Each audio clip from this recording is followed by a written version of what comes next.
Now let's look at another UFO, unidentified flying object. This one, you've all seen it. It's called the moon. But the moon's a very strange place. We've got the Maria, which they call the seas, which appear to be molten rocks that was thrown up onto the surface and then cooled into the what they call the Maria. And that's why when they went to the moon, they were expecting to find volcanic activity, and yet when they get to the moon, we find there is no volcanic activity. It's a dead world. So where did this molten rock come from? We don't know. But at the center of these circular seas, or Maria, are what they call mascons. The mascons are very heavy, dense objects of something that are somehow always at the center of these Maria. Are they some kind of ancient machine that spewed up molten rock on the surface of the moon? We don't know. We don't know what the mascons are. We don't know what the Maria is. The moon is very mysterious. Now here is some figures drawn by early man, similar to the Nazca plains, which you all are probably similar with. And on the moon, we find similar type designs. Okay, now where does that come from? Is it natural? We don't know. But we're not being told either. Always remember, NASA is short for never a straight answer. We also have what's known as the shard photograph from the lunar orbiter 111. And this thing juts up off the surface of the moon about a mile. Just like a little spindle or a tower. Is that a microwave tower? Who knows? We don't know, but it's very mysterious. We've got pictures. These are all NASA photographs, by the way. Look at this thing flit across the surface of the moon. This thing throwing a shadow on the surface of the moon. What is this thing? And here's one jutting out over a crater. All kinds of odd stuff. People have been seeing weird things on the moon for centuries. All the way back into when they first developed telescopes, they were seeing lights moving around on the moon. They were seeing what appeared to be clouds of dust or some sort of particles moving around on the moon. You didn't get taught this in school, though, did you? And we can see in this crater some kind of weird object. Again, we see this long cigar-looking type object sitting in a crater on the moon. What is this? We don't know. Yes, I love this one. You see the tracks running along here to this little circular type object, and it's rolled along, leaving tracks on the moon. Now, my first thought was, oh well, it was up here on the top of this crater, and it rolled off and rolled down the side of the crater, which is possibly so. Now, unfortunately, this came out of a book, and the reproduction is not very good, but I've seen a clear photograph, and the tracks go down into the crater, so it rolled up the side of the crater and then down the side of the crater. Something's moving around on the moon. What is it? Don't ask me. I'm just giving you the information. More tracks on the moon. And here's an odd little X in the middle of a crater. We don't know what this is, but it's all very odd. The day before the Apollo 11 landed on the moon, the astronauts reported sighting some mysterious lunar lights in an area where scientists believe there are volcanoes. This is back when they were still saying there was volcanic activity on the moon, so it was okay to release this story. And he said it was in the crater Aristarchus in the northeastern part of the moon's face. And astronomers had claimed observing bright spots in the area, which they appear to be volcanoes. And Buzz Aldrin said, well, the area is definitely brighter than anything else I can see. And so this has all been dutifully reported, but then it goes dark. You don't hear any more about that. So what is with the moon anyway? When I was in school, we were taught the moon broke away from the Earth. And maybe that's what created the big hole, which is now the Pacific Ocean. But now that they say we've been to the moon and we got lunar rocks and they don't match the same composition as what's on the Earth, plus they found rocks on the moon that date back before 8 billion years ago, which is older than the age of the Earth, then now it's changed. Now the idea is the capture theory, that the moon came along and was captured in the gravitational field of the Earth. The problem is this. If here's the Earth and here comes the moon and it's caught and it's pulled back, then the moon should be in an elliptical orbit, kind of wobbling around the Earth. But it's not. It's in a near perfect circular orbit and stationary, one side always facing the Earth. We know this. You were taught this in school, but you really had never stopped to think about it. How did it get like that? Isaac Asimov, famous science fiction writer and a very noted scientist, said the moon shouldn't be where it is. How did it get there? And, by the way, the moon is at the exact distance away from the Earth so that when there is a solar eclipse, it covers the exact circumference of the sun. You can see the corona of the sun all around it, but you can't see the sun because it's at the exact distance from the Earth where it blocks out just the exact circumference of the sun. Whoa, oh, that's pretty precise. How does that happen naturally? The answer is, it cannot. So that means somebody parked the moon. But here we get to the conundrum of extraterrestrials. Because we all know there's no such thing as extraterrestrials.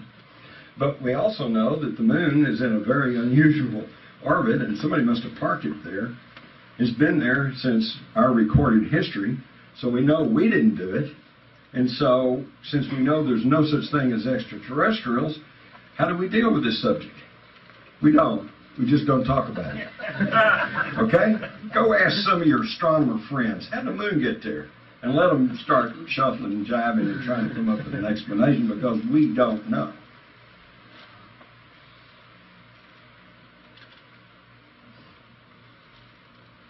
So apparently somebody came in and parked the moon exactly where it is, and the moon's orbit is nearly perfect circular to the Earth with only a slight wobble, which just coincidentally matches the slight wobble of the orbit of the Earth. And it's also at the equator. There also appears to be pyramids on the moon.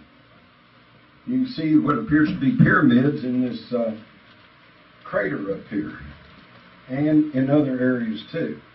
Interestingly enough, the pyramids that are sighted on the moon are in the same configuration as the three major pyramids on the Giza Plateau. And if that's not odd enough, we look at Teotihuacan outside Mexico City, and if you'll simply shift that thing around, they're in the same configuration as the pyramids on the Giza Plateau. Now, how does that get to be? Something's going on here, folks. And now, of course, we see the pyramids on Mars. Okay? And the famous face on Mars. Now, just for you all tonight, I've got a special treat for you. I'm going to show you a close-up of the face on Mars.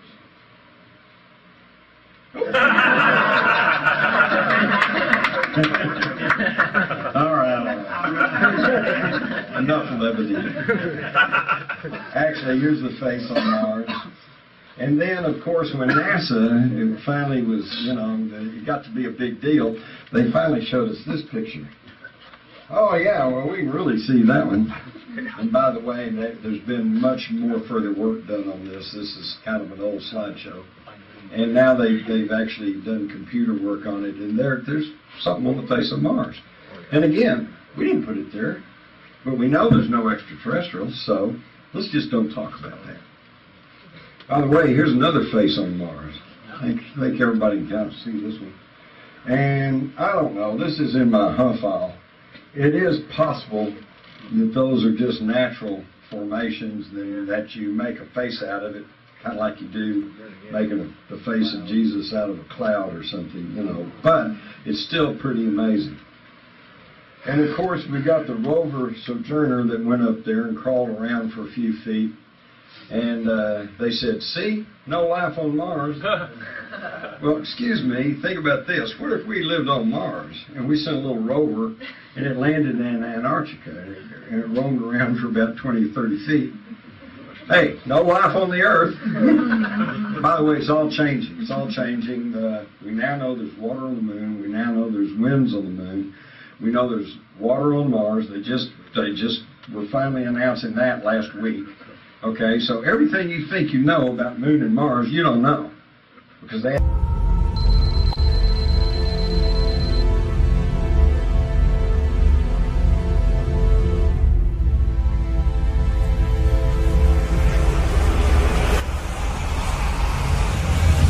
haven't told you, and it's changing constantly. This kind of leads to the question, well, if there's ETs been around here, how long have they been here? Did our ancestors come from space? Well, you go back to the Sumerian tablets, which are probably the oldest records on the world. In fact, actually, you can go to the Hindu Vedas, and they talk about the Vayanas, the flying machines that went through the air, and all their carried their gods around. And that they had, by the way, they had some sort of weaponry that could destroy a whole city with a single strike. Then you go back to the Sumerian tablets, and this was all etched in clay back about 8,000 years ago. Predates the Egyptians by 3,000 or 4,000 years. Predates the Bible by 5,000 years. And they're telling us that the Anunnaki came to the earth. Well, who's the Anunnaki? Well, that translates as those who came from the heavens to the earth. Well, let me clear something up here. I'm not sure if I get into this. Let me see if I get into it. There is a common theme all over the earth in all the ancient legends and stories. And the common theme is flight. The Chinese had the flying dragons. The Egyptians had the flying boats. The Sumerians had their flying disc. We all know the story of Ezekiel in the Bible and the fiery wheel. You know, if that wasn't a UFO experience, I don't know what was. And we have artifacts, anomalies, as the scientists would call them, because it doesn't conveniently fit into the little homogenized history that we've all been told. We've got these little dudes that have been found down in Colombia and dated back several thousand years. It looks like a little jet plane to me. And by the way, I don't think I have a graphic of this, but some of you have probably seen this picture. Yep. My wife and I just got back from a trip to Egypt, and in Seti's temple, up on the ceiling, you see these reliefs. And I swear to God, one of them looks like an Apache helicopter. And right next to it is a little fat jet with wings and a tail, exactly like you're seeing here. It's like, what in the world were these people drawing, you know? And is this some kind of just incredible coincidence, or was there high technology in the ancient past? This is the Antikythera mechanism, which was discovered back about 1911 or so. It was sunk in an ancient Greek ship. They dated it back to a couple thousand years ago. And at first they didn't know what it was, but then as the years rolled on and we got kind of computer savvy, they realized it was a computer. It's got little gears within gears within gears, and it was really quite advanced. And this of course, was made centuries before even the invention of the printing press. So we got all this stuff. The ancient Sumerians, by the way, in this relief, show us the planets of the solar system and their relative size. How'd they know all that? Pluto was only discovered in 1930 and Neptune in 1846. How did these ancient Sumerians know the makeup, composition, and relative sizes of our solar system unless they had ancient information? Other artifacts around the world are this hammer, or this axe that is found buried in a stone, and the stone tracks back to several thousand years. You got human handprints. You all know about the human footprints down at Biloxi, or near Glenrose, that's in the same strata with dinosaurs. Where'd that come from? You've got the round balls of Guatemala, these perfectly round balls. Try to make something round. Get you some clay and try to make by hand a perfectly round ball. You're going to have a real tough time of it, okay? And that but yet these are perfectly round, and some of them are huge. Some of them are 4-8 feet in diameter. Where'd they come from? Who made them? We don't know. You got the Baghdad Battery. They found this over in Iraq, which used to be ancient Mesopotamia, which in the Bible was called Chaldea. And by the way, the patriarch of both the Jews and the Palestinians was Abraham. And where did Abraham come from? Was he just some Semite dragging his tent through the desert? No. He came from Ur of Chaldea. Ur is one of the major cities in ancient Samaria. He was a Sumerian. He had the knowledge. And he brought it into Egypt, and the next thing you know, there's this huge technologically advanced civilization in Egypt. So from the side of ancient cities in Iraq, the one place where you can't go now, in fact, I don't think anybody really wants to go, we found the Baghdad battery. And they didn't know what this was for a long time until somebody figured out you can put grape juice in there that's highly acidic, put the copper tube in, put the other thing in, you get a half volt of electricity. So they had electricity all the way back there. They knew about this. You don't get taught that in school, do you? That's not there anymore. No, it's in the museum. It's still around. Oh, yeah, right. It's still around. This is a 1680 French coin, and look, here's the town and steeple and countryside, and here's this giant wheel flying through the sky. They tried to tell us this for years. Everybody knew about this. They just didn't know what it was. We're the first generations who grew up with the true knowledge of space flight, cloning, genetic manipulation. We could understand all this stuff where they couldn't, but we don't get told about this. In fact, I strongly suspect that a major reason for our precipitous and unprovoked attack on Iraq was to loot the Iraqi National Museum. Because I have the stories in my files from 1999, 2000, 2001, that French and German archaeological teams were making amazing new discoveries in the ancient Sumerian cities of Uruk and Ur.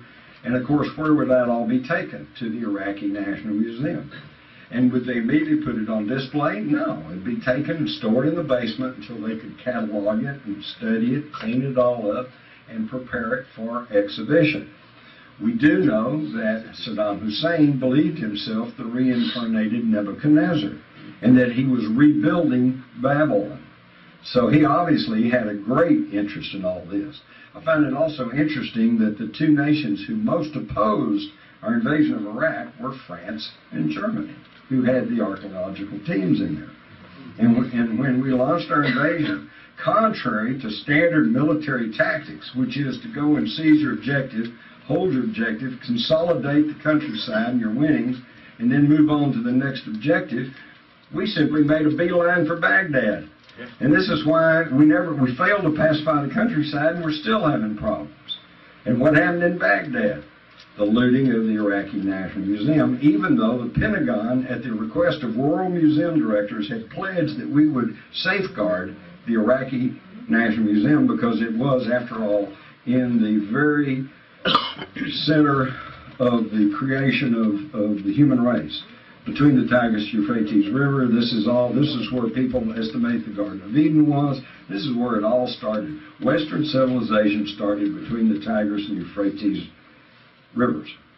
And they pledged they would safeguard it. And yet, when the mobs, probably hired stooges, began to break into the museum, the U.S. military was called, a tank with some soldiers showed up, and then were ordered to withdraw. And the crowds had their way. Well, the crowds were probably a smokescreen, and there was a very systematic looting of the Iraqi National Museum. And according to Colonel Matthew Bogdanos, who investigated the museum break-in for General Tommy Franks, in an article in Archaeological Magazine, he said the basement was an inside job. They had keys to the vaults. They bypassed expensive-looking fakes. Guards were suspiciously missing that day. And then said, of all the stuff that the hired mob took out of the upper floors of the museum, a greater part of that has now been returned. I mean, that makes sense. You know, Abdul got something, went out, and what's he going to do with it? He's going to take it to the local flea market, try and get some money for it, and it will find its way back to the museum. So they've recovered most of this. But Bogdano said the basement, said they haven't recovered hardly anything they took out of the basement. And what would have been in the basement? The newly found stuff. A Stargate, okay? Who knows what? But they've got to have that ancient technology. And where did it come from? It didn't come from us. Oh, here is the skull of an auroch, an extinct ox, that has, for what all practical purposes, appears to be a bullet hole in it. And this ox has been dated back several thousand years, long before there were any firearms. So who knows? Are we talking about aliens? Are we talking about extraterrestrial beings? Are we talking about interdimensional beings? Or are we talking about time travelers? I don't know. All I'm trying to tell you is there's a reality here that we're not being told about. Now, between 1897 and the Aurora spaceship crash, which, by the way, while I was doing a documentary on that, a fellow showed up with his young son, and we were filming at the Wise County Courthouse. And he said, "Hey, what are you guys doing?" And I said, "Well, we're making a documentary about the spaceship crash in Aurora back in 1897. He says, "Oh, I know all about that. My grandfather was there." So I immediately had him sign a release and set him down and interview with him. And one of the interesting things that came out of this interview, because his grandfather had similar to what I'd already heard. There was an explosion, people heard it, they ran into town, there was all this metal lying around, they all picked it up, and et cetera, et cetera. But his grandfather added one little added note. He said that within hours, representatives of every law enforcement agency in Texas were showing up. I said, "Well, what did he say they did?" And he said, "Well, about half of them went around saying, 'Okay, folks, go back to your home, it's all over here, nothing to see.' And the other half were loading up the metal and putting it in wagons and hauling it off." In other words, perhaps the earliest crash retrieval. But between 1897 and the crash retrieval at Roswell in 1947, we had the Los Angeles air raid, which I'm sure most of you have never heard about. February the 25th, 1942. Now, this is only 2 months or so after Pearl Harbor. And the West Coast was jittery, with good reason. The Hawaiian Islands had been attacked, the Sixth Fleet had been sunk, and there were reports and rumors flying that the Japanese were about to invade the West Coast at any minute. And that wasn't all just hearsay. About a month before this, in January 1942, a Japanese submarine had surfaced off the coast of California.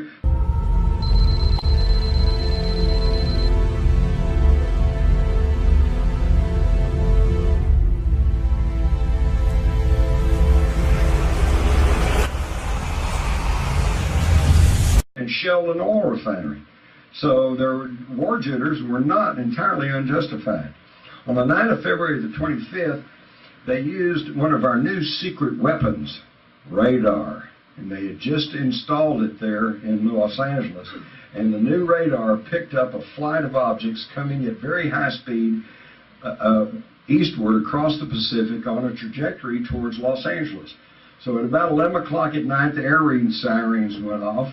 And from 11 till like 2 in the morning, there was a constant booming as the anti-aircraft guns expended thousands of rounds of ammunition. Searchlights were playing in the sky. People died. There were at least 6 casualties, several from heart attacks, some from car crashes, some from being hit by ordnance falling back to earth. A lot of damage to homes with, you fire 1,000 rounds of anti-aircraft fire into the air, there's pieces of junk's going to fall back down and cause some damage. Those of you who want to celebrate firing a gun in the air, remember that. Okay. The Army said this was a real alarm.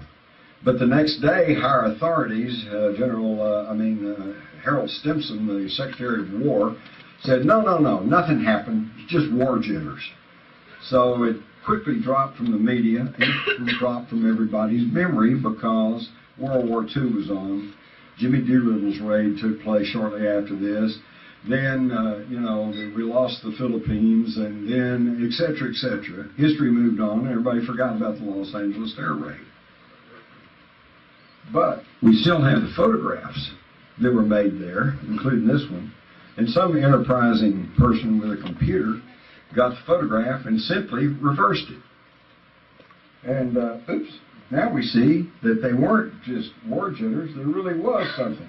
These little bright spots, by the way, are just explosions from the anti-aircraft gun. Let me go back. See? Yeah. That's the aircraft explosions. You can almost see the object right here. But when you reverse the photograph, it's very clear. You got a saucer-shaped object. Now, furthermore, we now have these documents, which was a memo from FDR to George Marshall regarding the recovery of unconventional aircraft.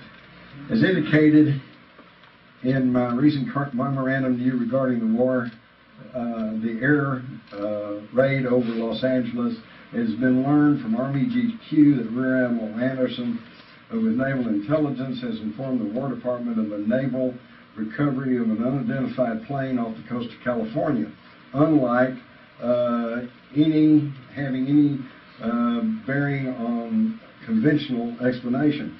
Further, it was revealed that the Army Air Corps had recovered a similar object in the San Bernardino Mountains east of Los Angeles, which cannot be identified as conventional aircraft.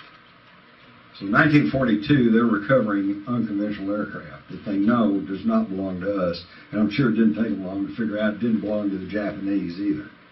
Now, here's what's interesting. At the bottom of this memo, we see that George Marshall says, that the Chief of Staff, I have further ordered a thorough investigation of all War Department files regarding unconventional aerial phenomena reported since 1897, the very year of the Aurora spaceship crash. See how it all fits together? It's all real, folks. It's very real. Of course, you know about the Foo Fighters during World War II, and the Germans. We said, well, here's a clip from the New York Times. Said it's the Nazis' newest war device. And after the war, we found out the Nazis thought they were some kind of secret weapon of ours. Okay? So it didn't belong to any of us. The Japanese reported them too, by the way. And there were reports of these fireballs in the Pacific. Now, some of these may have indeed been a Nazi secret weapon called the Feuerball, or the fireball, which was a little device that they would put up in the bomber formations in the hopes of disrupting their electrical systems, okay? The problem was, back then, we were using these heavily insulated wires and vacuum tubes, and they didn't really have that much effect. Today, they might really have an effect on a computer or something that's not protected. Saucers of the light. We know, and it's historic fact, that they had flying saucers on the drawing board. We've already covered some of this in the rise of the Fourth Reich, so I'll skip on through it. We also talked about Action Adlerflug, or the Operation Eagle Flight, and how that the Nazis survived the war. Morton Bormann, who was deputy to Hitler, Hermann Schmitz, the head of IG Farben Combine, and by the way, also a man who owned as much stock in Standard Oil as John D. Rockefeller, and Dr. Hermann Joseph Abs, head of the German Central Bank, the Deutsche Bank, which is still one of the largest banks in the world and a very prominent player today. They created more than 750 corporations, in addition to about 700 corporations that they had already had set up in Switzerland, and by these German companies and involving these American companies. And it was all handled through the Bank of International Settlements, through the Deutsche Bank, Chase Bank, Union Banking Corporation, and of course, if you'll remember my talk from Rise of the Fourth Reich, who was handling the money for the Nazis through Union Banking Corporation? Prescott Bush, okay, the grandfather of George W. and the father of George Herbert Walker Bush.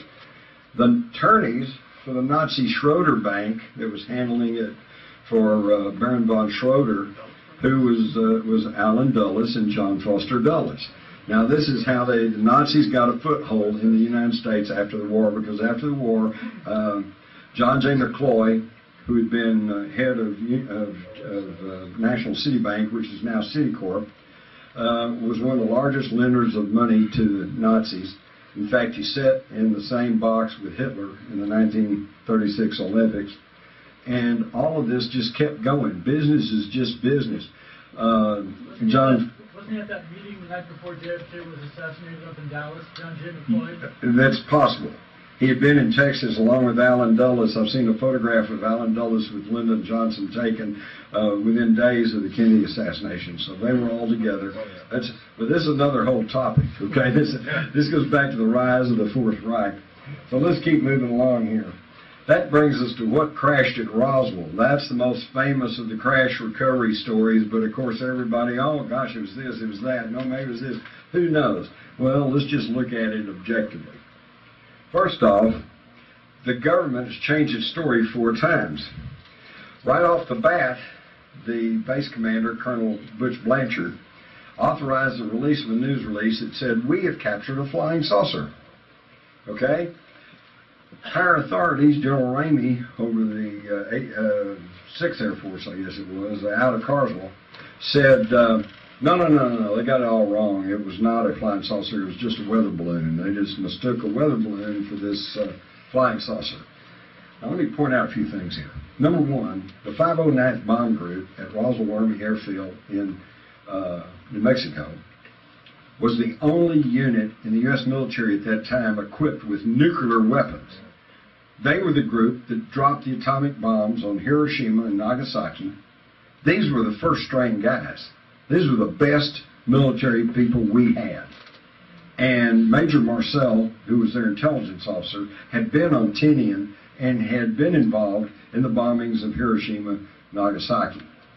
And to tell us that these guys couldn't tell a flying saucer from balloon wreckage is an affront to your sensibilities. They're insulting your intelligence. And if that doesn't prove something to you, then how many of you guys have been in the military? Anybody? Butch, good. Me too. Now, you know in the military, the surefire way to advancement is very simple. Don't screw up. Okay? Don't screw up. If you mind your P's and Q's, follow your orders, then chances are you can advance. Colonel Blanchard, okay, he authorized the release, said we've captured a flying saucer. And then they came back, higher authorities, and said, no, it was just a weather balloon. He screwed up. Okay? Either it was a flying saucer and they didn't want that information out, which means he really messed up, or it really was a huge cock-up and it was a weather balloon, in which case he screwed up too. So, in the military, you know that if you mess up like that, his next assignment should have been Nome, Alaska. Okay? That should have been the last we ever heard of Colonel Blanchard. Au contraire, Colonel Blanchard went on to become the second youngest brigadier general in U.S. military history, second only to George Custer. And Custer's advancement to colonel had been general had been a mistake. Okay? And at the time of his death in the late 60s, Blanchard, General Blanchard, had been sent to Vietnam to write an overall report on our status in the Vietnam War. Whoa! This guy was a credible and promoted military leader. So in other words, when he said, we've captured a flying saucer, he was telling the truth. And when he backed off and followed orders and said, no, it was just a weather balloon, he was following orders. So he gets promoted. That's the way it works. Now, when all of this came about 1996 or so, the Air Force finally issued this report, the Roswell report, stamped case closed. Does that sound familiar? They always say case closed. This is the final word. And in their background they say, this comprehensive further examination of the so-called Roswell incident found no evidence whatsoever of flying saucer, space aliens, citizen government cover-up. By the way, that's interesting. They use the same verbiage as the Warren Commission. The Warren Commission never said there was no conspiracy to kill Kennedy. What they said over and over and again was, we could find no evidence of conspiracy. And of course they didn't, because they didn't go look for it. In fact, they systematically turned away. Indian didn't look at any evidence that pointed to conspiracy. Same thing here. We could find no evidence of space aliens. Well, of course not. You can't get to it. Barry Goldwater tried to go to Wright-Patterson to see if he could get in to view the space aliens. They wouldn't even let him in. You think they're going to let the guys writing this report in? But here's the clincher. By the time this report came out, they changed their story again. They said, okay, it really wasn't a weather balloon. We lied about that because it was a secret mogul balloon. Now, the mogul balloon was not even secret. A mogul balloon was a weather balloon, basically. The only thing classified about mogul was that it carried this very sensitive testing equipment into the upper atmosphere to test, and they were testing to see if the Soviets were setting off nuclear weapons.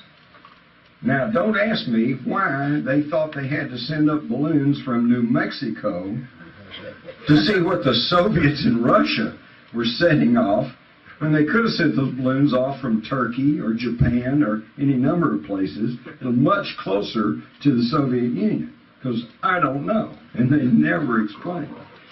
But, so the only thing secret and classified about the mogul balloons was simply the information, the software that they were carrying. I might also point out that in one book written by a very pro-mogul balloon explanation for Roswell, he went a little overboard, and he actually gave every little statistical bit of information about the mogul balloon, and he pointed out that of 22 releases of these mogul balloons, they only recovered 8. Why such a low number? Because, as he pointed out himself, they didn't bother to go look for any more. Well, how classified is that? You don't even bother to go look for them. But then that didn't really satisfy anybody, so by 1997 they had added something else, and that was crash dummies. What they saw was crash dummies.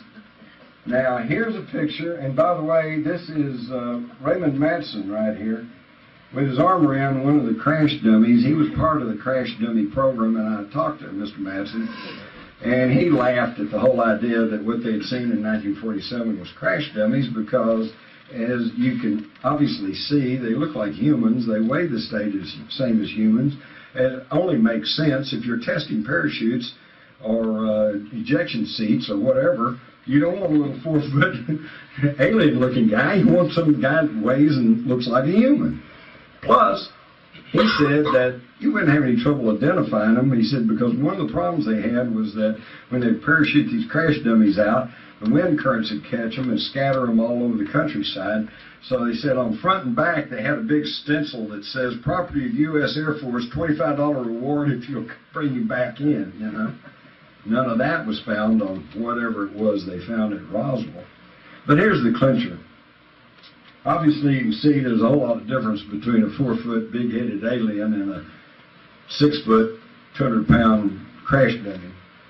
But in this same Roswell report, where they're trying to tell us it's just crash dummies, they thoughtfully gave us a listing of the high-altitude balloon dummy drops. The very first one took place on June the 23rd, 1954. Now that leads me to recall when they had a press conference in summer of 1997, and Colonel Johnson got up and explained that what they'd seen was crash dummies, and then he began to commence to show some old news footage of the crash dummies and some of the planes that were carrying them. And after he got through with his presentation and went to questions from the media, one of the more astute reporters said, "Colonel Johnson," said, "you're telling us this is what they saw in 1947, said, but you're showing us data and photographs that are obviously from the 1950s and 60s. And they came back to Johnson. You know what he said? I remember his words distinctly. He said, "Well, I really don't know what they saw in 1947. And I thought, well, then why are you having this news conference? Yeah. And why are we listening to you? But this is what's going on, folks. And, of course, here's General Ramey right here with his weather officer holding some weather balloon debris. And I talked to Bon Johnson, who was a reporter, a photographer for the Star-Telegram at that time. And he is convinced, because he was there, they started to let them in, they suddenly pushed them all out of the room, held them around for a while, then let them back in, and here was Ramey, and here was the weather guy with this junk, and it didn't look like the same stuff they'd seen the first time. And he is still, to this day, convinced that they swapped the wreckage for this balloon debris, okay? But another thing is that when they took this, allowed these pictures to be made of them holding the balloon wreckage, you notice in Ramey's hand is a telegram. Now, this is a picture that was published in a book, and it's, you know, third, fourth generation and out of the book and pretty hazy, but they've gotten hold of the original print of this, and thanks to computer digitization, they were able to blow up this telegram to the point to where they can read some of the words on it. And it says bodies, crash site, retrieval, okay? Something very totally different than the story that it was just a crashed weather balloon. Of course, in 1947, General Ramey would have never, in his wildest dreams, thought that in the future that high school kids would have computers and could analyze this photograph enough to be able to read the message on the telegram. Amazing. So now, though, here's a partial list of people who have now spoken out and said, I was there, I saw the debris, I picked up the bodies, I carried the bodies to Roswell Army Air Force, I put them in boxes, I guarded the boxes, I loaded the boxes on aircraft, I flew the aircraft to Wright-Patterson Air Force Base, yada, yada, yada. So, and also, we now have documents that have now given us a pretty good view of what actually happened, including July the 3rd, radar stations in that's West Texas, White Sands Proving Ground, tracked 2 identified aircraft until both dropped off radar. The 2 crash sites have been located close to White Sands Proving Ground. Site landing zone 1 was located at a ranch near Corona, approximately 75 miles northwest of the town of Roswell. Site landing zone 2 was located approximately 20 miles southeast of the town of Socorro at latitude 33, 40, 31, longitude blah, blah, blah. So in other words, there were 2 crash sites. Now this accounts for some of the confusion. People have argued, oh, it was at Corona, and others have argued, no, it was at Roswell. What apparently happened was this is all part of the same crash. The thing hit the ground, bam, and lost a lot of debris. This was the debris field. But then the major portion of it, or at least the flight compartment, the command deck, ricocheted and went way on over and ended up in a gully near Socorro. And this is reportedly where the bodies were found. So that's caused confusion, the fact that they've argued over, was it this crash site or that crash site, and actually it's all part of the same crash.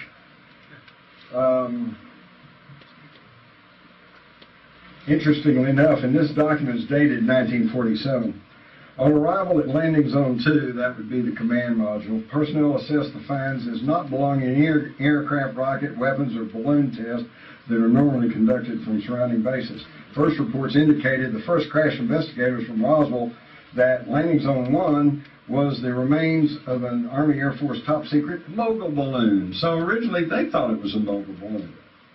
But when scientists from Los Alamos Scientific Laboratory arrived to inspect Landing Zone 2, it became apparent to all concerned that what had crashed in the desert was something out of this world. And they say, well, where's the pieces? Well, there are even pieces now that have been studied that they claim come from Roswell, and they contain bismuth, zinc, and I've held some of this in my own hand. It's obviously manufactured. This is not natural formations. They're layered, okay? And that is not been able, they've not been able to trace this to any manufacturing process known on the earth. So don't let anybody tell you that there's no hard evidence. Admittedly, these are little bitty pieces because where's the ship? Where's the body? They took them all away. They hid them away. So, with Roswell, it comes down to an article of faith. Do you want to believe the U.S. Air Force report with little or no documentation that says nothing happened? A few various debunkers with no first-hand information, or the news media, which is no real knowledge of the issue? Or do you want to believe the initial press release, more than 400, it's now 600 witnesses on the public record, thousands of leaked government documents, radar contacts, unknown bits of metal, and the fact that they went around making death threats to U.S. citizens in the wake of this Roswell incident. I don't care how important the mobile balloon was, it would have never justified telling police officers and even a 15-year-old girl that if you talk about this, they're going to be finding your bones out in the desert. I'm sorry, but there's no excuse for that kind of secrecy. Not in a democratic, free country, no matter how damaging the information may be. Let me tell you how to handle that. During World War II, the Japanese were testing what they call fuego balloons or fire balloons, and they would launch these balloons from way up north, and they would drift across the Pacific and mostly come into the Pacific Northwest. And they were timed so that at a certain time they would break loose and they'd drop fire bombs. And the idea was to set big forest fires up in the Northwest to just confuse us, confound us, tie up men and material. One of them landed all the way like into Kansas or somewhere. A female reporter found out about it, went out, was on the scene, and said, "Boy, have I got a good story. We found this Japanese fire balloon here in Kansas." The FBI went to her and said, "Lady, if you run this story, the Japanese will be able to know where this balloon landed. They'll be able to calculate how effective the balloon was and what the wind currents are and everything else, and you're going to be giving aid and comfort to our enemy in a time of war." And she said, "Okay." And she did not publish the story until after the war. Now, that's the way you handle a secret. You don't make death threats against the civilian population. So, what do you want to believe? Did it happen or it didn't happen? It's up to you. All I can say is, the government says it didn't happen. Now, do we trust the government? How many times have they lied to us? I lost count. I hate to say this. I want to be a true blue American. And I was in the Army. But I remember taking that oath. And I swore to protect not the President, not the Congress, not the state of Texas. I swore to protect the Constitution of the United States against all enemies, foreign or domestic. And these are domestic enemies. We know about Colonel Carso. He found whistleblowers. The whistleblowers are all over the place. You would have heard more except for the control media and except for the fact that so many of them are hesitant to speak out because many of them did sign secrecy oaths, and the people who reach rank in the military are generally men of honor and integrity. And when they pledge that they'll not talk about something, then generally they don't. The onus does not lie with them. The onus lies with the people who made them promise to be secret about what is probably the most stupendous story in the history of the human race. And they're supposed to shut up about it. Even astronauts have said that we have gained material based on crashed alien vehicles. Where it all came down, and this was the start of the whole problem we have, was the National Security Act of 1947. Now, before 1947, there had been a little talk about changing the name from the War Department to the Defense Department. Well, that's a little public relations move. Nobody wants to think they're supporting the war, but everybody wants to support defense. That's just PR. Okay, and there had been talk about separating the Air Force from the Army. It used to be the Army Air Corps, and there had been talk about coordinating the intelligence services through a central intelligence agency to prevent duplication of effort with the Naval Intelligence, Army Intelligence, Air Force Intelligence. But what really got the ball rolling was Roswell. Immediately after the crash at Roswell, which was early July 1947, immediately they began to quickly put together the National Security Act of 1947 to rush into law. And in September of 1947, Harry Truman, who was president, was trying to get home to visit his mother, who was dying, and they held him at National Airport for hours until they could rush out this National Security Act to get his signature on it so that, bam, they could make it into law. Why the rush? And what did it do? It separated the Air Force from the Army, created the Air Force branch, we know that. It renamed the War Department to the Defense Department. It created the CIA, which has been the bane of our existence ever since. But what a lot of people miss is probably the most important facet of the National Security Act of 1947. It created the National Security Council. And if you'll think about it, everything from Vietnam to the invasion of Panama to the invasion of that island down in the Caribbean, whose name escapes me at the moment, Grenada, to everything else going on is all the National Security Council. And what did I just tell you? Barack Obama's National Security Advisor said there's a command chain that still exists in the National Security Council. The Iran-Contra scandal. Colonel North, who's admitted he lied to Congress and hence lied to the American public. But he said, but I had full approval of the president. Problem is, he didn't say which president. Everybody thought he meant President Reagan.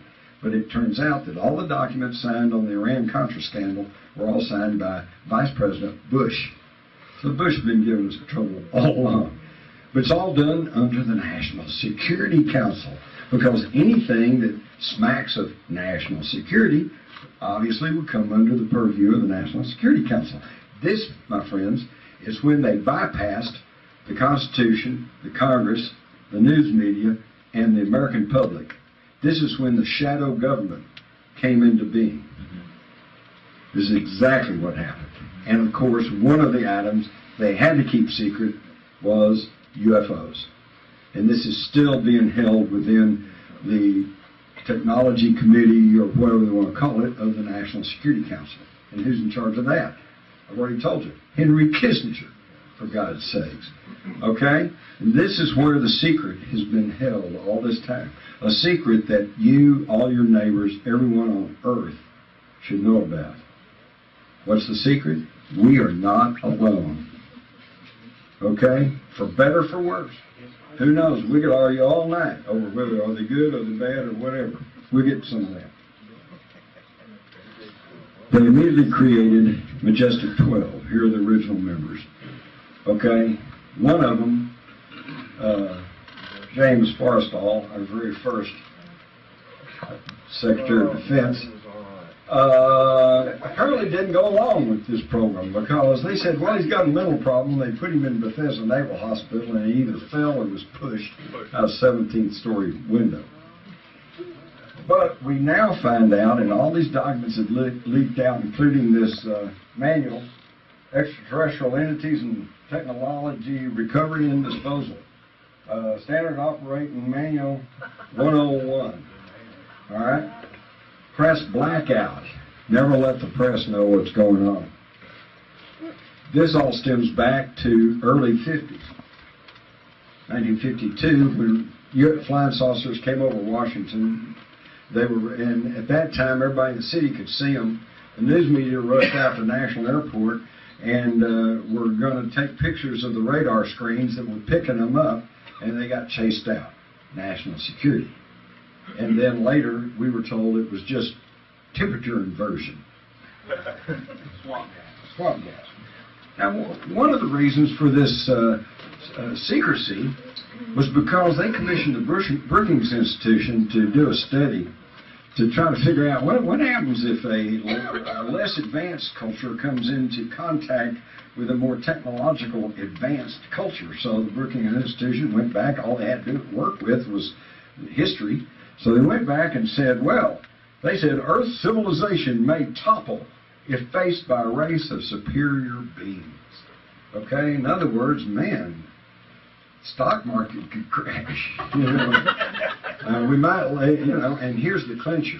What was left unsaid, because the true rulers of this country, and I'm not talking about the president or the congressman, or I'm talking about the people who run the banks, people who own the banks, the people who own the Federal Reserve System. I'm talking about the people who really run this country.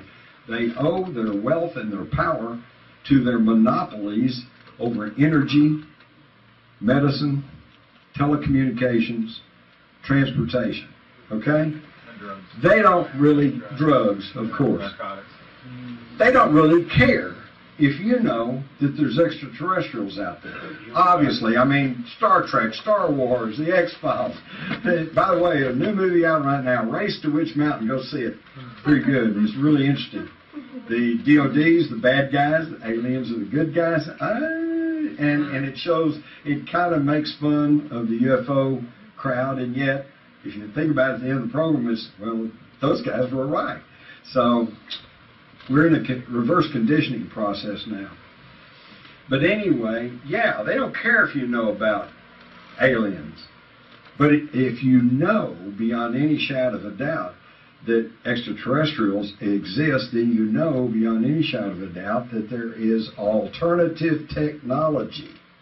And you're not going to sit still for $4 a gallon gasoline prices and for this crappy drugs that they're pushing off on everybody, and et cetera, et cetera. That's the reason for the secrecy. But they used the Brookings Institution report for a good number of years to say we can't release this to the public or they'll panic, you know. And you know what? Actually, I'll try to give the devil his due. There is some reason for that. In 1947 or by 1950, this was only 10 years or so more since the famous War of the Worlds broadcast by Orson Welles, 1938.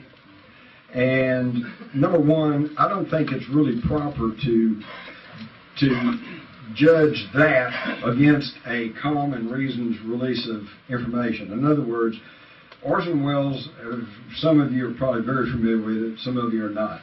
In 1938, Orson Welles took H.G. Wells' book, The War of the Worlds, and dramatized it on the Mercury Theater of the Air on radio, which was a national radio broadcast. And they did it like it was a live report, okay? And at the very beginning of the program, they said, hey, happy Halloween. Here's a program to scare you. And this is all just made up. And, you know, have a happy Halloween. But then they started on the program, and you'd hear dance music. And they said, we interrupt this program to bring you a news flash from New Jersey. These cylinders have landed, and something seems to be coming out. A few minutes later, you go back to music. They said, we break in again. Those cylinders, something's coming out of the cylinders, and then they're blowing up whole cities, and people are dying. Oh, my God, the humanity, you know. Well, no wonder people panic. You know, they turned in a little bit late. They didn't get the word that this wasn't real. And they didn't have other channels to go to like we do now. Those of you who are my age or so might recall at the time of the Kennedy assassination, you turn on every radio station, every TV station, what did you get? The Kennedy assassination. They preempted everything. 9/11 wasn't even that way. 9/11, all the news channels and all the broadcast channels were all talking about 9/11, but you could still turn to cable and satellite, you could watch a movie and you could act like it wasn't happening. So, but back then in radio, that's all they had. So yes, there was a lot of people who panicked and stampeded. And this was not lost on these people. So between the Brookings Institution report and the recent memory, there might have been some reason at that point to at least play down the idea of extraterrestrial visitation. But the time has long passed. We've all grown up with Star Wars, Star Treks. You ask any young person today, what about ETs? And they go, yeah, so what? You know, they're used to it. But all the way back there in 1952, they instituted a policy of control and denial with an added factor of ridicule. You didn't see anything, and if you keep saying you did, then you probably need psychological counseling. And this has been extremely effective in keeping this whole topic off the table. This is why in 1997, when I published Alien Agenda, which was nothing but a report on what was available to the public about UFOs and extraterrestrials, I'm boycotted, I'm shunned. This is why Kevin didn't even want to be associated with anybody that talked about UFOs. Nobody in the media today wants to touch it. But thankfully, it is now changing. And again, let me reemphasize. if you dismiss the topic of UFOs and extraterrestrials, you'll never figure out what's really going on in the world because you're throwing out a very big and important piece of the puzzle. Did Kennedy know about all this? The tabloids reported that he was shot to keep from revealing to the people that the reality of UFOs. Now, when I first heard this back in the 70s, I snickered and I said, no way. But yet, there may be a modicum of truth to this. Because we found from the Counterintelligence Corps report of 1947, way back at the back, it states that it has become known to counterintelligence that some of the recovery operation was shared with Representative John F. Kennedy, Massachusetts Democrat, elected to Congress in 46, son of Joseph P. Kennedy, who was on the Commission of Organization of the Executive Branch of the government. Kennedy had limited duty as naval officer assigned to naval intelligence during the war, and is believed that the information was obtained from a source in Congress who was close to the Secretary of the Air Force. How many of you knew that John F. Kennedy had been with naval intelligence? Not very many. But he was. And I won't go into that whole story. That's inconvenient. You know that. But that's true. So this is a true remark, and this is true information. So that tells us that John F. Kennedy in 1947 was one of the few people who knew that Roswell was real. So that brings us to 1961, June, where he is ordering, he wants a brief summary of your, at your earliest convenience, a review of MJ-12 intelligence operations. He wants to know about MJ-12. He wants to know about the most secret thing we had going, because MJ-12 was in charge of UFOs. Whose signature was that at the bottom? That's John F. Kennedy's. That's his signature. Now, Glenn Pace and Rufus Bond in 1963 were photographers working at what is now Area 51. I think they were calling it Groom Lake at the time. Now, they didn't have access to any alien technology or any UFO secrets, but they did share a lunchroom with some of the Nazi scientists who were still there working and who probably did have access to some of our most secret UFO information. And they tell the story that in the early fall of, or actually this was probably in the spring or early summer of 1963, because it had to be before the Marilyn Monroe memo, they said these German scientists and these other scientists that had been working at the very top secret levels at Area 51 were laughing and snickering because they said the president was going to come for a visit. And the idea was, we'll give him the usual dog and pony show and tell him there's nothing here and buy him a lunch and he'll go away. Then they said that after the presidential visit in this lunchroom, everybody was scowling and cursing and saying, he's going to cut our budget. And obviously the visit was not a pleasant experience. So apparently what happened was, Kennedy shows up, they give him the usual runaround, nothing here, Mr. President, but based on that document from 1947, he knew better. So he says, you're lying to me, I'm going to cut your budgets, and I'm going to regain control over this whole thing. So now we find that on November the 12th, less than a month before he was killed in Dallas, he issues this directive to the Director of Central Intelligence, a review of all UFO intelligence files. He said, as I discussed with you previously, I've initiated and have instructed James Webb, who at that time was head of NASA, to develop a program with the Soviet Union in joint space and lunar exploration. And it would be very helpful if you would have the high threat cases reviewed for the purpose of identification of bona fide as opposed to classified CIA and UFO sources.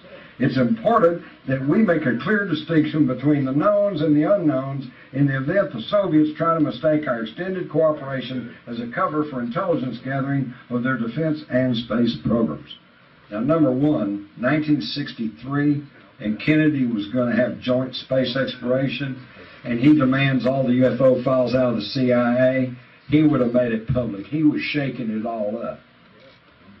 And This same document that I retrieved out of the Kennedy Library shows that he has sent a memorandum to James Webb, the administrator for NASA, and he says, basically he's telling him to cooperate with the Soviet joint space exploration. Now in 1963, most of y'all don't remember 1963, but you remember the Reagan years, the evil empire? We were still in a Cold War in the 1980s. Kennedy was trying to end it. And he was going into joint space exploration. That should have been a huge story, but nobody ever got told about this, okay? And by the way, all this has been totally confirmed by Nikita Khrushchev's son, who said, yes, he knew all about this. They were getting ready to go and end the Cold War. And if they had turned over UFO information to the White House, it would have leaked, it would have all come out. But before the month was out, Kennedy was shot in the head. Covering up LBJ's scowling face there with that article? Yeah, that's a great picture. LBJ's looking at him like, your time is coming. Okay, this is an interesting sidelight. In the mid-50s, 1954, this was 3 years before the Soviets put Sputnik in orbit.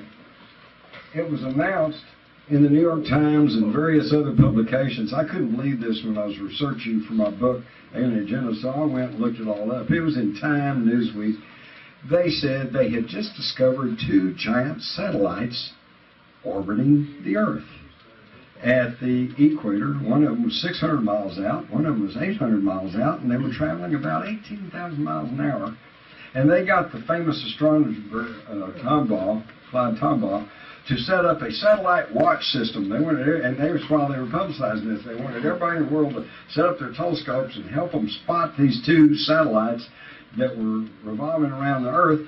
And then some scientists were theorizing that they could use them as a stepping stone to the moon. In other words, they launch a rocket, they land on the first satellite, launch a rocket, land on the second one, and then use that one to go on out into space and go to the moon, okay? And then all reports on this stop because they went away. Think about it, folks. What naturally could come into orbit around the Earth and then go away? It was all there, but you don't get told about this, so it didn't happen. Dropped in the old memory hole. Then we have, on December the 9th, 1949, a Japanese astronomer looked through his telescope at what appeared to be a giant explosion took place on Mars. The blast was followed by a luminescent cloud and estimated 40 miles high. Now, what was that all about? That was all about because, again, it was reported that right after we had set off the nuclear bombs in Japan, they got the bright idea of maybe we could tell what other worlds are like by shooting a nuclear bomb up to Mars and setting it off, and then we could study the cloud formations and the dust and everything else. And there's no hard evidence to show that this happened, but you've got this astronomer who saw this giant explosion in 1949, and could this be one reason that the ETs came around? You know, what would you do if your neighbors started shooting, RPG rockets into your front yard? You go over to find out what was up, right? What are you doing? And this is, I think, in this theory, this is what happened when we set off the first atomic explosions, because when you set off a nuclear explosion, you're tampering with the basic molecular structure of the universe, and it goes far beyond just the immediate area of the blast. You got energy perturbations that go out through the entire universe. And I think somewhere somebody said, holy crap, the kids found the matches. And they came to find out what was going on, because 1946 you had the fireballs over Sweden, 1947 you got the Roswell crash, plus a spate of flying saucer stuff, and it continued unabated. By the way, just something else too, and this is a semi-theory. The facts are correct, but my conclusion, I'll have to admit, is just based on common sense.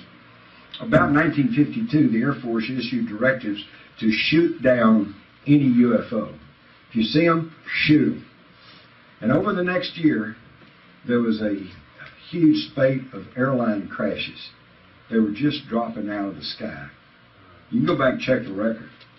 And then the Air Force backed off and sent out a new directive and said, if you see a UFO, track it, follow it, but don't shoot at it. And the airline crashes stopped. Yep. Were we in a little subtle war with them? And did they let us know that, hey, you shoot at us, we can take care of you?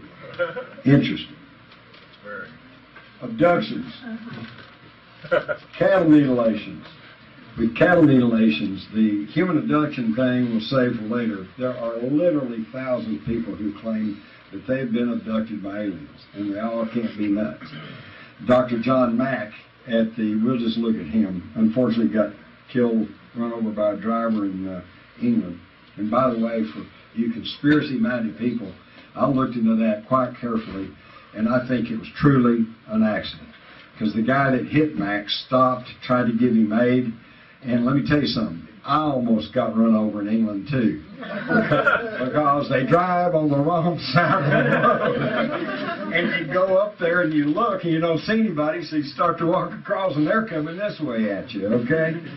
So, but it was very unfortunate because Dr. John Mack was a very distinguished Harvard academic and who made a very, very thorough study and concluded, based on all of his work, that these abductions were real and that the only logical explanation was that these people had had face-to-face experiences with extraterrestrials. He got in trouble for this, of course. And they had a peer review there at Harvard, and everybody was going, oh my gosh, he's going to get kicked out. They went back and they said, we're not even going to rule on what he's talking about aliens or whatever. We're simply looking at his methodology. And what the peer review panel came to was that his methodology was solid. Well, that's about as close as you can come to saying, yeah, he's right. And it's unfortunate that we lost this thing. Cattle mutilations. Going back to the time I worked at the Star Telegram, we were having cattle mutilations all around here.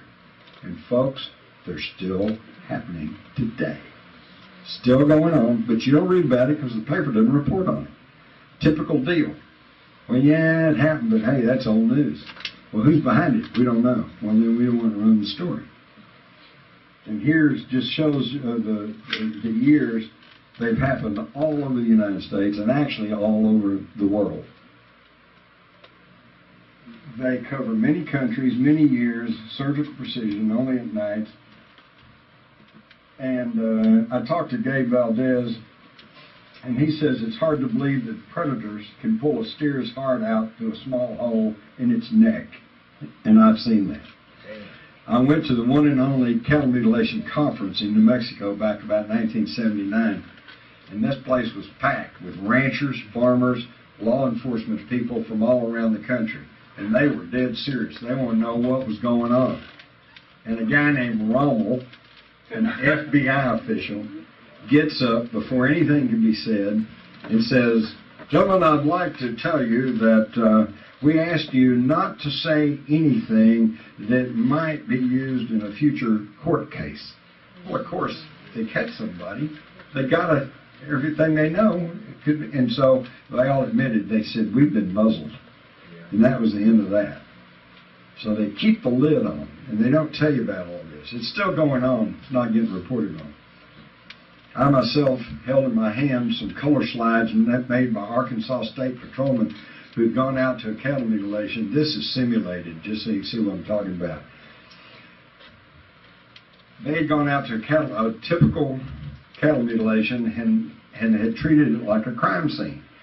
And they took a 35mm camera and they made color slides. And then when they went back and didn't notice anything out of the ordinary other than the precision surgically cut holes in the cow and the fact that soft tissue had been removed, they went back, developed it, turned it into slides, and said when they looked at it, they were astounded because you could clearly see a cone of blue light rising out of the side of the cow and then just stopping.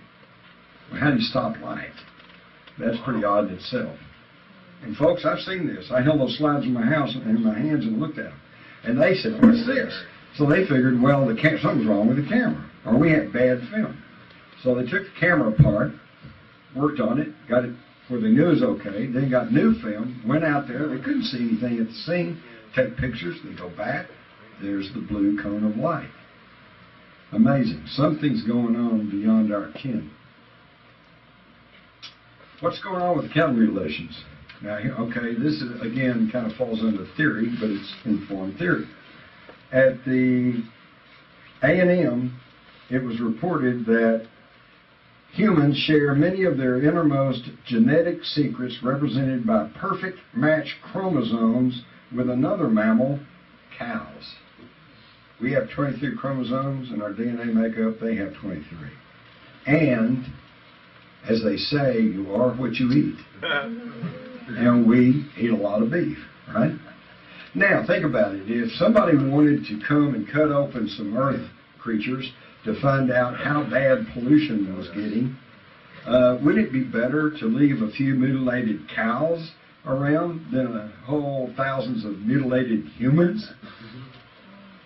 So the thing is that I found out in my research of looking into the animal mutilation is there's two things. Every time you had animal mutilations, you had UFO reports. Every time you had cattle mutilations and UFO reports, you had reports of strange blacked out helicopters with no markings, strange trucks roaring up and down the backcountry roads. So it became obvious to me that the two were intertwined. So where we are is either the cattle mutilations are being conducted by ETs and the U.S. government is secretly chasing around after them to figure out what they're up to, or the cattle mutilations are being conducted by the U.S. government with the ETs chasing around, trying to see what they're up to. I personally suspect it's the former, although I think some of those mutilations probably were committed by the government, but simply in copycat manner to try to figure out what are they doing and what are they doing. They're taking sex orgy and they're taking the soft tissue. This is where pollution would gather the strongest and the most. This is how they could determine what the ecology of the planet is doing. And of course, you know about crop circles, but I'll just kind of skim on through this pretty quick. Crop circles are amazing, and we find that, number one, they're very often associated with sacred sites. That's Stonehenge, right across the way is one of my favorite crop circles. It's made up of 140 circles. Now, look at that. Just look at it for a minute, and you tell me if two guys with a board and some string did that. September 11th. Yeah.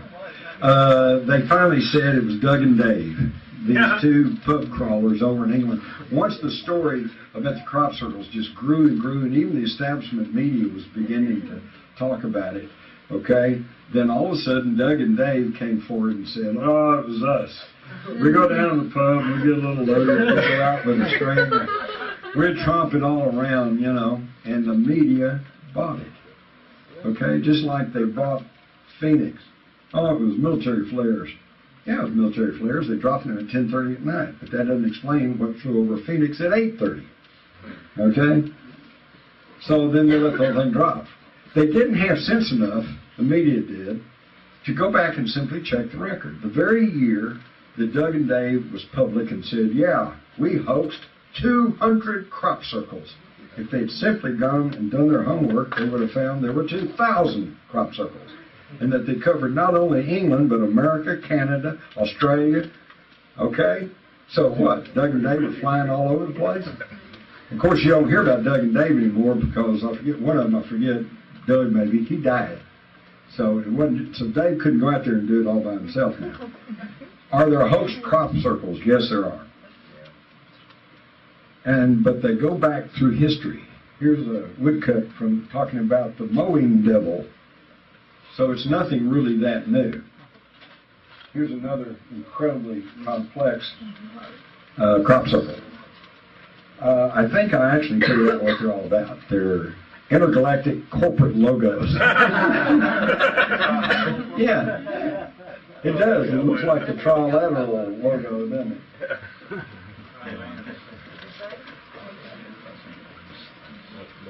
But it's easy enough to tell a legitimate crop circle from a hoax crop circle. Are there hoax crop circles? Yeah, there are. In fact, now there's groups of people over in England who get their jollies going out and trying to hoax as complicated a crop circle as they can do. But it's really simple to tell a real one from a fake one. In the fake ones, they do exactly what you'd expect. They go out with a board and a string, and they go in a circle, and they tromp down the crop, whether it's corn or whether it's grape or rapeseed, whatever. And as you would expect, the crop is mashed, the stems are broken, the leaves are stripped off, so it's easy to tell that. In a real crop circle, the plants lay down, but they don't die. They keep growing, but they will never stand up again. And they go in a swirl, and sometimes they're braided. And they're in layers, and one layer will grow clockwise, the layer on top of them will be counterclockwise. What can do that? We don't know, but certainly not anything human. And you can tell because here are normal wheat nodes, and the ones, and I've got some of these in my possession, the nodes on the crop circles are blown out, kind of like popcorn, as though they have been exposed to intense microwave energy. Same thing that happens to that popcorn in your microwave. And here we see the crop that has been bent over, but it's still living, but it just can't stand up again. This has all been thoroughly documented by Dr. Livingood. We also find that they found a Euclidean theory expressed in the crop circles that is not known to humans. Nobody had ever done that before.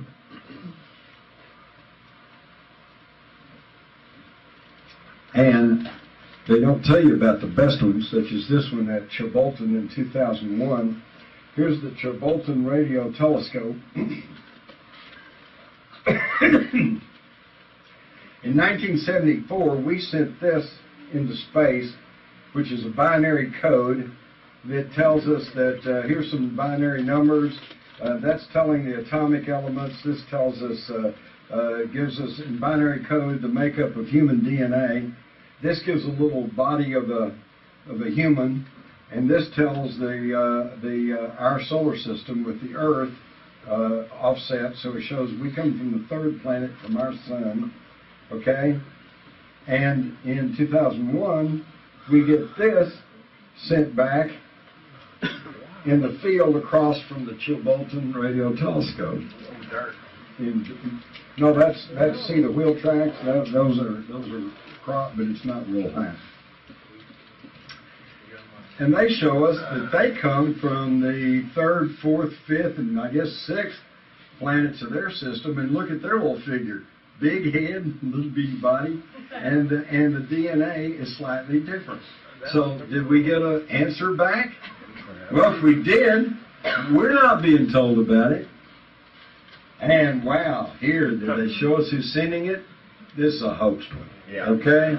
Everybody got excited when they saw this one, then ran out, and of course it's all trampled down. It's obviously a hoax one. But that one's not. And this one came along with a face. Isn't that interesting? But in 2002, we got this one with a face and a formation that is in code, binary numbers, and it is translated as, "Beware the bearers of false gifts and their broken promises. Much pain, but still time. Believe there is good out there. We oppose deception. Conduit closing." And that's the last one we've gotten like that. So I guess the conduit closed. Now the question is, who are they talking about? The bearers of false gifts and their broken promises. Could it be the ETs that have made deals with our military-industrial complex? Could it be the ETs that were in touch with the Nazis and gave them superior technology? We don't know. One of the reasons we don't know is because there's been these conditioning programs. Now, let me explain what I'm talking about.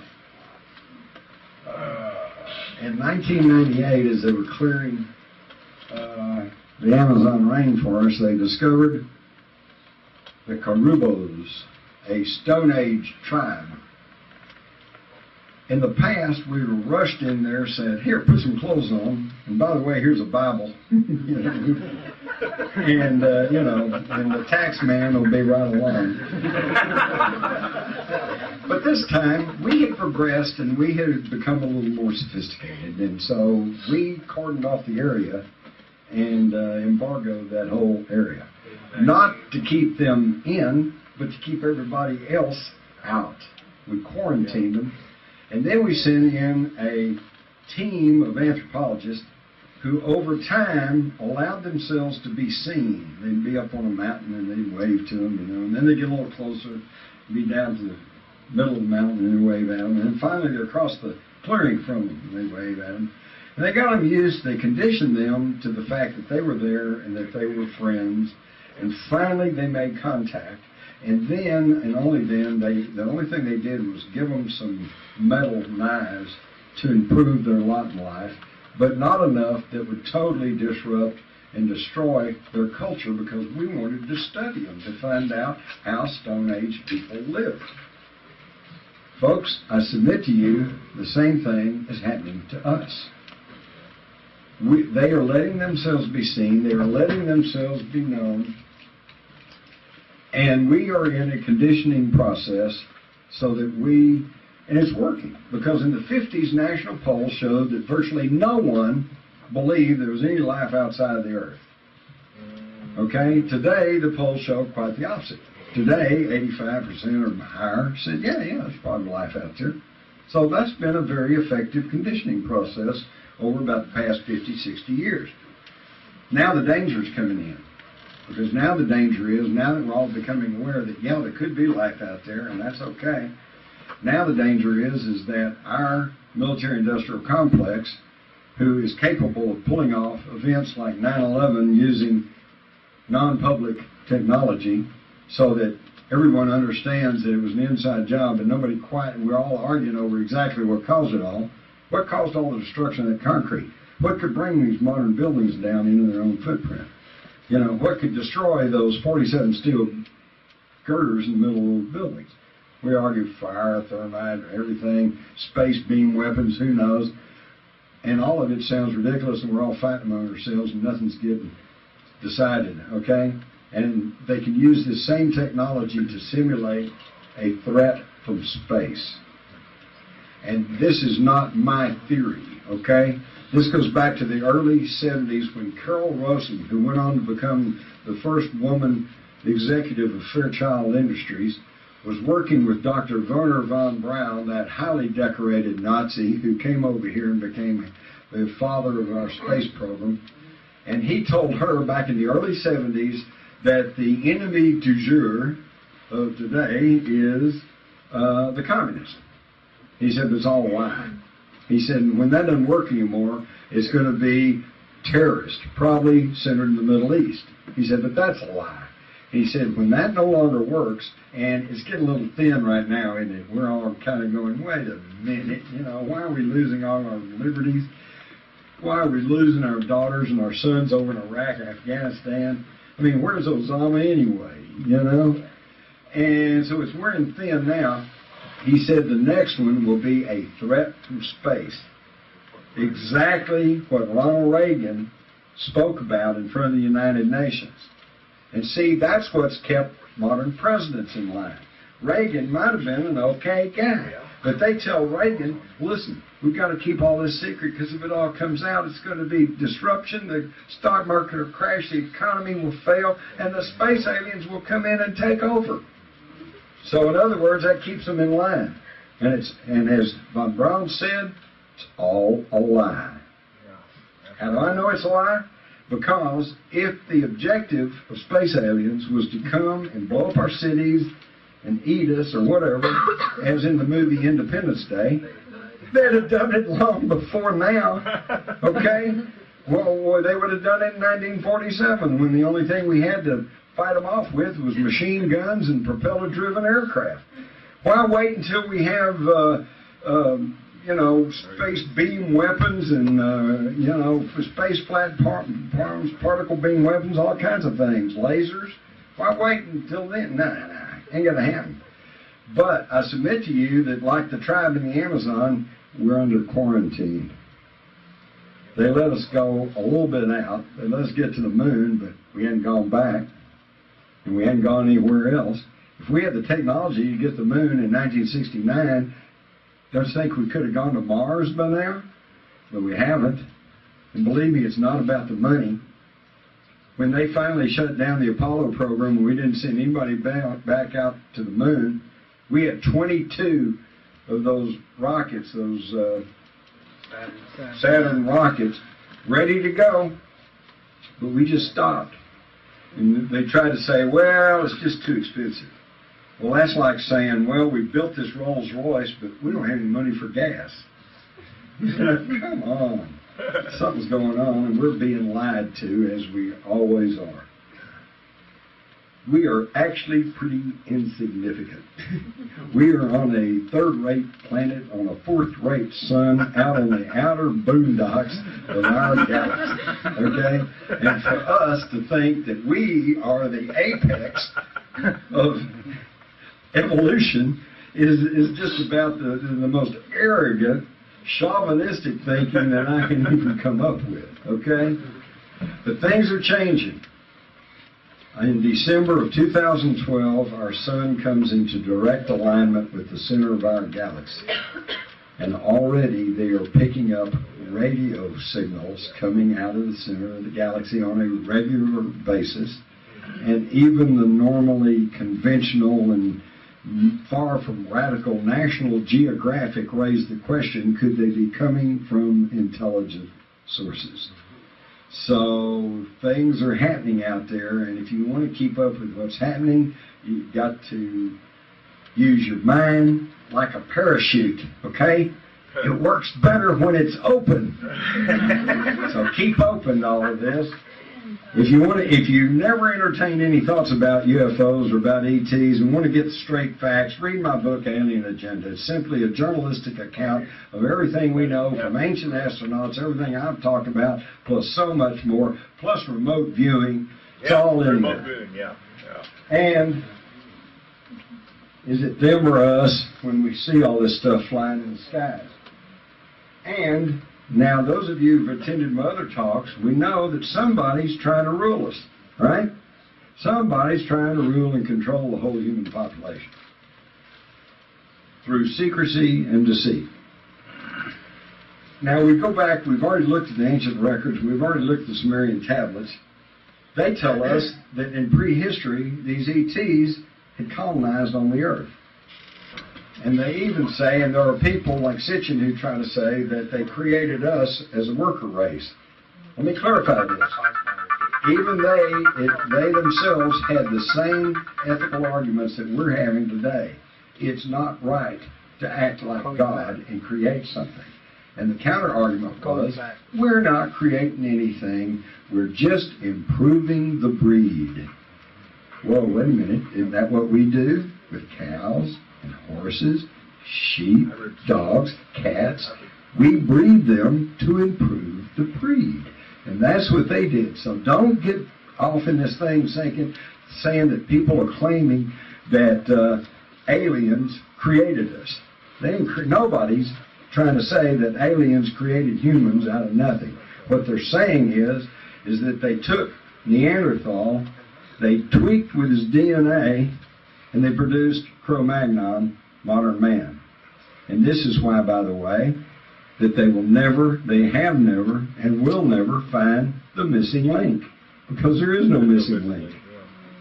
They simply did, and of course, up until recently, nobody understood about cloning or genetic manipulation or whatever. But they did. They even explained how they did it. In the Sumerian tablets, it said they took the egg of a earth primitive female, shall we call her Lucy, and they impregnated it with the sperm of an Anunnaki male, and then implanted the fertilized egg in the womb of a Anunnaki female. She carried it to term, and then through cesarean section delivered a hybrid that they call the Adama, the Adam. Adam? Wait a minute. The earth the first Earth man. So they even explained how they did it. Of course, the problem was when they first read these ancient tablets back in the 1800s, when they were first discovered, they didn't have a clue about atoms, much less genetic splicing or genetic manipulation. So they simply said, oh, well, that's their gods and these are their mythology. In fact, you can actually go to the Encyclopedia Britannica, look up Sumerian mythology, and you'll pretty much hear the correct story. It's just the only difference is that they say, well, they're just making this up. It's mythology. And a growing number of scholars are now saying, no, it wasn't just made up mythology. They were giving us our history. And this is what really happened. But we didn't understand that until recently when we could do genetic manipulation. Okay? So, assuming these ETs were on the Earth way back then and they did all this, what happened to them? Did they all leave? Or did at least some of them stay behind? Well, how do we answer that? Real simple. We look at the historical record.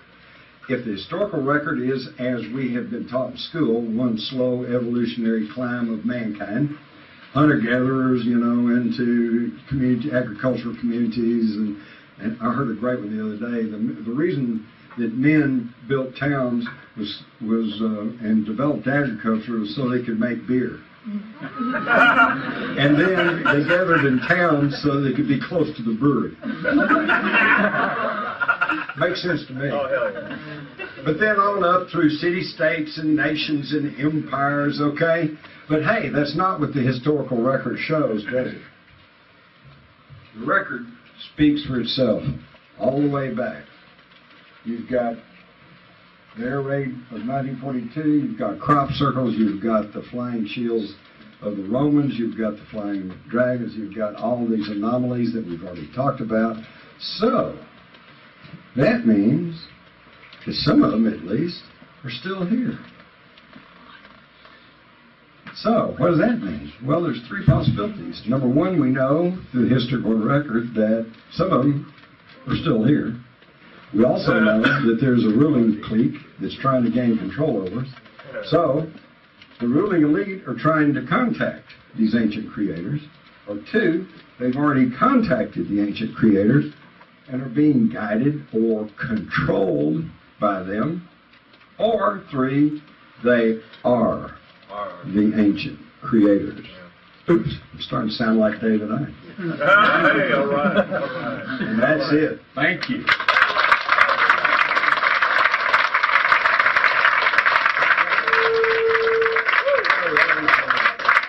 I know a lot of you have been sitting here a long time, and it's not going to bother me if you want to go move around or go find a... Oh, yeah. But I will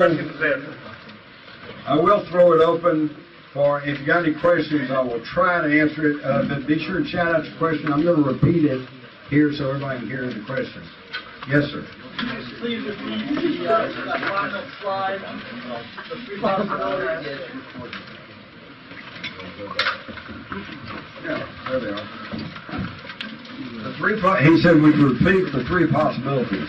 If you assume that the ancient Sumerian tablets are correct, and these ETs colonized the earth way back there, probably setting up a worldwide, highly technological civilization, which for some reason, either through war or natural disasters, collapsed and left us with just vague memories of, for example, Atlantis. Everybody talks about Atlantis, and there's all these questions about Atlantis. Oh, there's an island in the Atlantic. No, it was the island of Santorini. No, it was the island of Cyprus. No, it was Antarctica before the pole shift. Okay, I submit to you, I suspect the truthful answer is yes, all of the above. We have these pyramids on the Giza Plateau. We have pyramids in China. We have pyramids in Eastern Europe. We have pyramids in South America, Central America.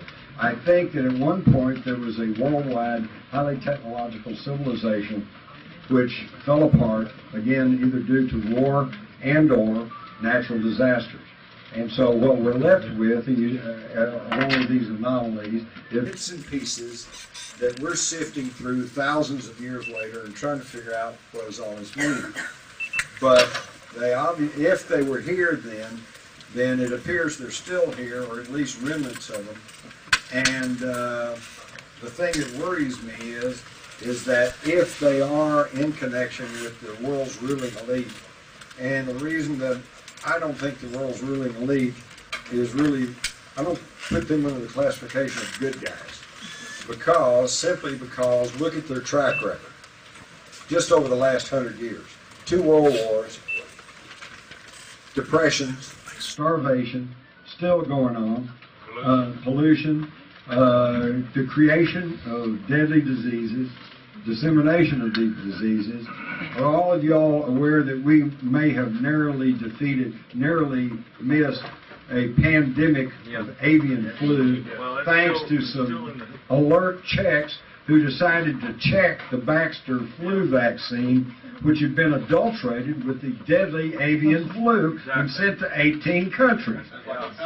Yeah, and what have we been warned about by our national leaders? Well, it's not if, but when we're going to have this national pandemic. And what is the game plan of the ruling elite? To cull the human population. First, they didn't know what it was, but then as the years rolled on and we got kind of computer savvy, they realized it was a computer. It's got little gears within gears within gears, and it was really quite advanced. And this was, of course, was made centuries before even the invention of the printing press. So we got all this stuff.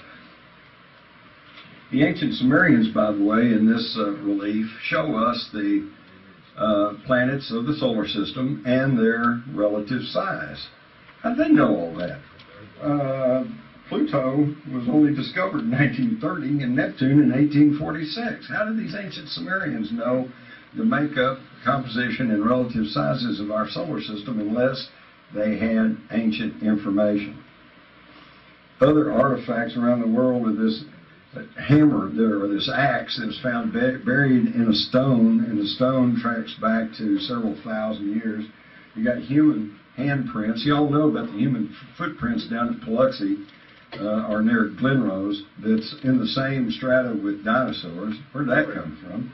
You've got the round balls of Guatemala, these perfectly round balls. Try to make something round. Get you some clay and try to make by hand a perfectly round ball. You're going to have a real tough time of it, okay? And that but yet these are perfectly round, and some of them are huge. Some of them are 4-8 feet in diameter. Where'd they come from? Who made them? We don't know. You got the Baghdad battery. They found this over in Iraq, which used to be ancient Mesopotamia, which in the Bible was called Chaldea. And by the way, the patriarch of both the Jews and the Palestinians was Abraham. And where did Abraham come from? Was he just some Semite dragging his tent through the desert? No. He came from Ur of Chaldea. Ur is one of the major cities in ancient Sumeria. He was a Sumerian. He had the knowledge. And he brought it into Egypt, and the next thing you know, there's this huge technologically advanced civilization in Egypt. So from the side of ancient cities in Iraq, the one place where you can't go now, in fact, I don't think anybody really wants to go, we found the Baghdad battery. And they didn't know what this was for a long time until somebody figured out you can put grape juice in there that's highly acidic, put the copper tube in, put the other thing in, you get a half volt of electricity. So they had electricity all the way back there. They knew about this. You don't get taught that in school, do you? That's not there anymore. No, it's in the museum. It's still around. Oh, yeah, right. it's still around. This is a 1680 French coin, and look, here's the town and steeple and countryside, and here's this giant wheel flying through the sky. They tried to tell us this for years. Everybody knew about this. They just didn't know what it was. We're the first generations who grew up with the true knowledge of space flight, cloning, genetic manipulation. We could understand all this stuff where they couldn't, but we don't get told about this. In fact, I strongly suspect that a major reason for our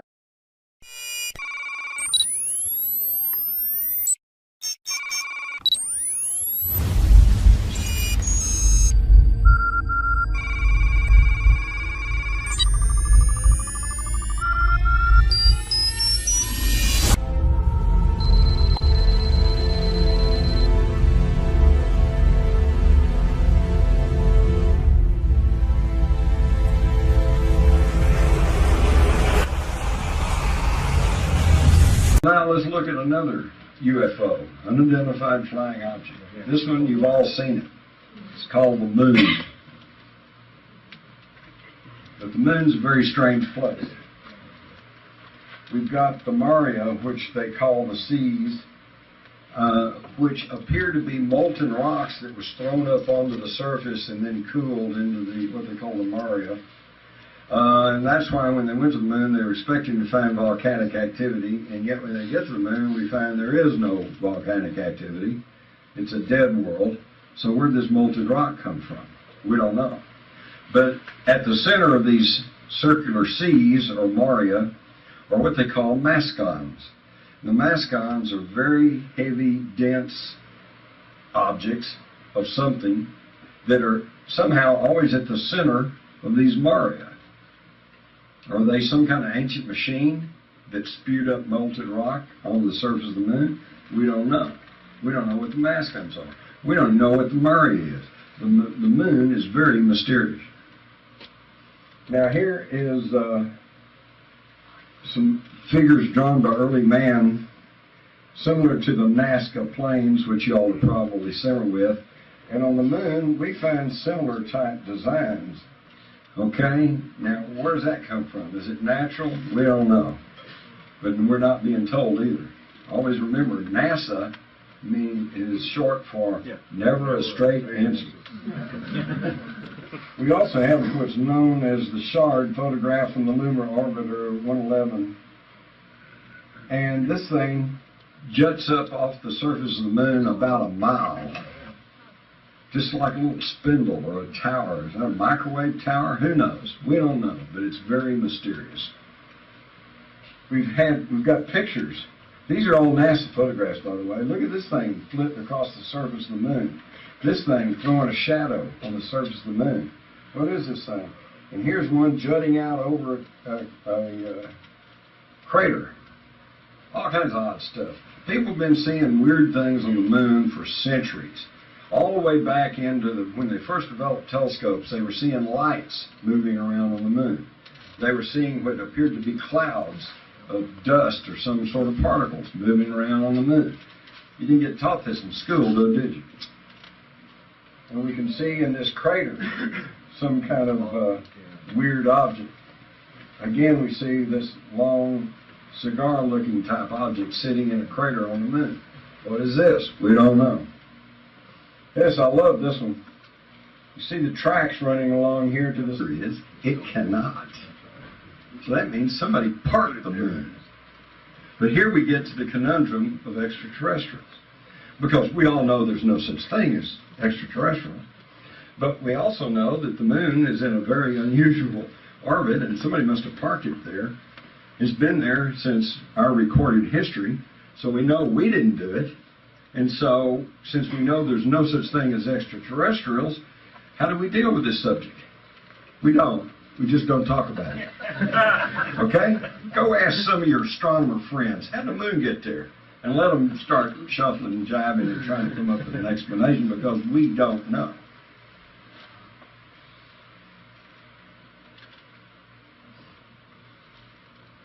So apparently somebody came in and parked the moon exactly where it is. And the moon's orbit is nearly perfect circular to the Earth, with only a slight wobble, which just coincidentally matches the slight wobble of the orbit of the Earth. And it's also at the equator. There also appears to be pyramids on the moon. You can see what appears to be pyramids in this crater up here, and in other areas too. Interestingly enough, the pyramids that are sighted on the moon are in the same configuration as the three major pyramids on the Giza Plateau. And if that's not odd enough, we look at Teotihuacan outside Mexico City, and if you'll simply shift that thing around, they're in the same configuration as the pyramids on the Giza Plateau. Now, how does that get to be? Something's going on here, folks. And now, of course, we see the pyramids on Mars. Okay? And the famous base on Mars. Now, just for you all tonight, got a special treat for you. I'm going to show you a close-up of the face on Mars.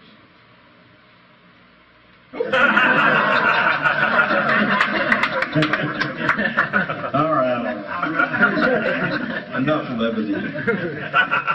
Actually, here's the face on Mars.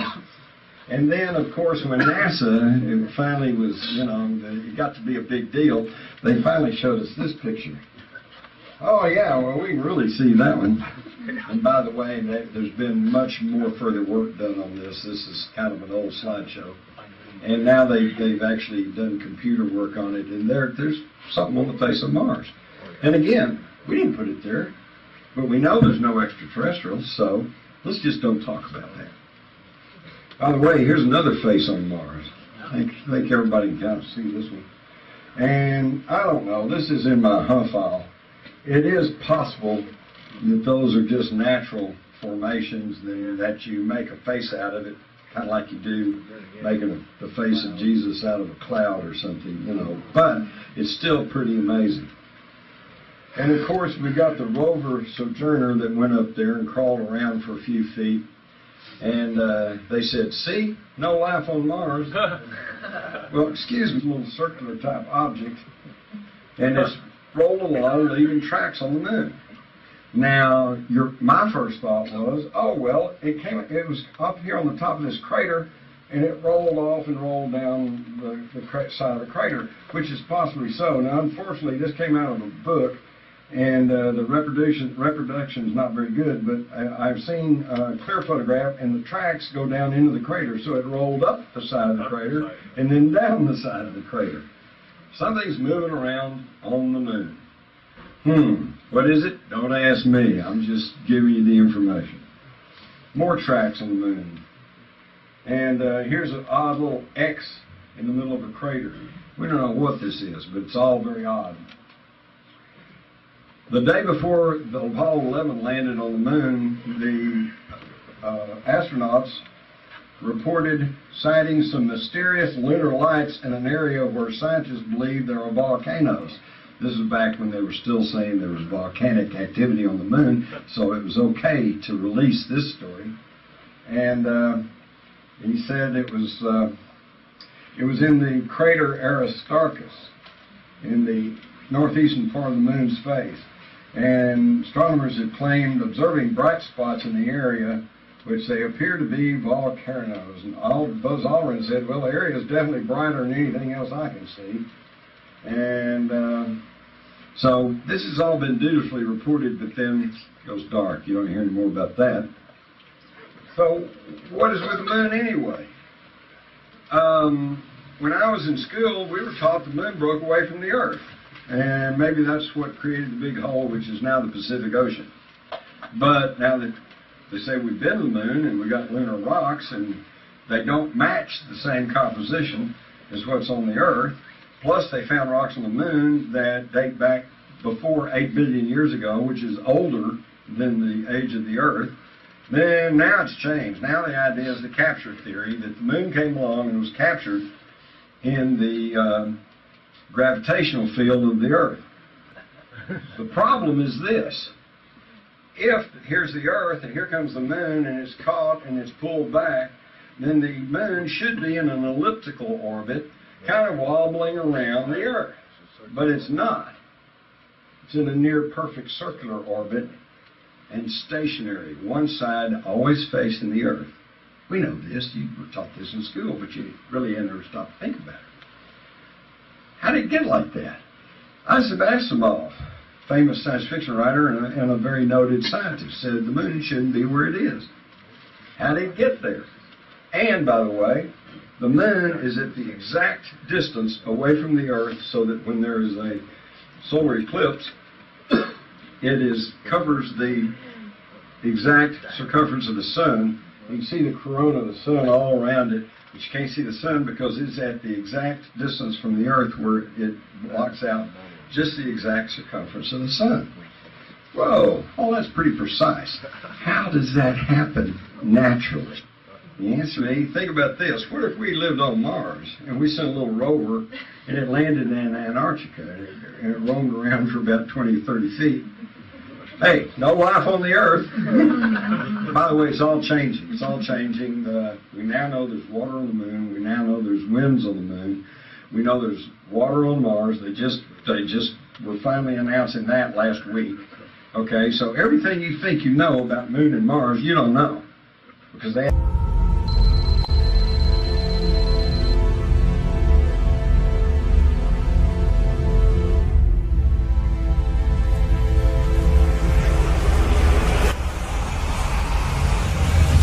And told you, and it's changing constantly.